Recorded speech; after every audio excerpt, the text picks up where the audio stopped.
महात्मा गौतम बुद्ध को बौद्ध धर्म का संस्थापक कहा जाता है। उन्होंने वर्षों बोध गया के बोधि वृक्ष के नीचे बैठकर तपस्या की और इसके बाद उन्हें दिव्य ज्ञान की प्राप्ति हुई। बुद्ध ने अपने विचारों और उपदेशों से पूरे संसार को शांति और अहिंसा का मार्ग दिखाया। इसलिए कहा जाता है कि बुद्ध के विचार आपका जीवन बदल सकते हैं। बुद्ध की आज की अमृतवाणी में आपको बताएंगे गौतम बुद्ध से जुड़ी एक ऐसी कहानी के बारे में जिससे आपके जीवन में खुशियां ही खुशियां रहेंगी, क्योंकि बुद्ध का मानना है कि यह पूरी तरह से आप पर ही निर्भर करता है कि आप खुशी या गम क्या लेना पसंद करते हैं। एक बार बुद्ध एक गांव से गुजर रहे थे, लेकिन उस गांव में लोगों के बीच गौतम बुद्ध को लेकर गलत धारणा थी, जिस कारण वो बुद्ध को अपना दुश्मन मानते थे। जब उस गांव में बुद्ध आए तो गांव वाले उन्हें बहुत भला बुरा कहने लगे और बदुआएं देने लगे, लेकिन इसके बावजूद भी बुद्ध गांव वालों की बात शांति से और मुस्कुराकर चुपचाप सुनते रहे। गांव वालों ने देखा कि उनकी बातों का बुद्ध पर कोई असर नहीं हो रहा है और वे विनम्रता से उनकी बातें सुन रहे हैं।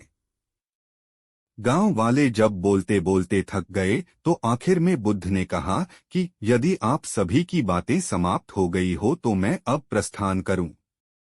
बुद्ध की बात सुनकर गांव वाले हैरान रह गए, लेकिन उस भीड़ में एक व्यक्ति ने बुद्ध से कहा कि हमने तुम्हारी कोई प्रसन्नता नहीं की है, हम तुम्हें बदुआएं दे रहे हैं, क्या तुम्हें इससे कोई फर्क नहीं पड़ता?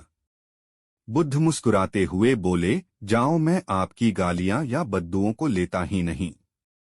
आपके द्वारा दी गई गालियों से भला मेरा क्या होगा?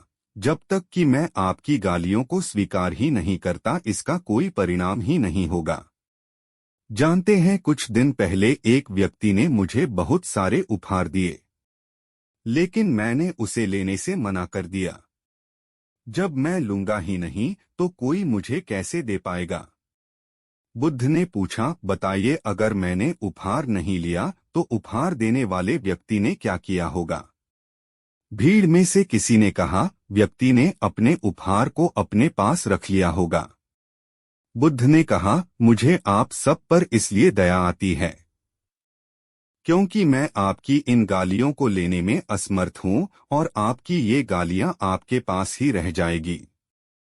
सीख। भगवान गौतम बुद्ध के जीवन से जुड़ी इस कहानी से यह सीख मिलती है कि हम अक्सर अपने दुखों का कारण दूसरों को समझते हैं, लेकिन असल में यह हम पर ही निर्भर करता है कि हम वास्तव में क्या लेना चाहते हैं, खुशी या गम, उदासी या मुस्कान।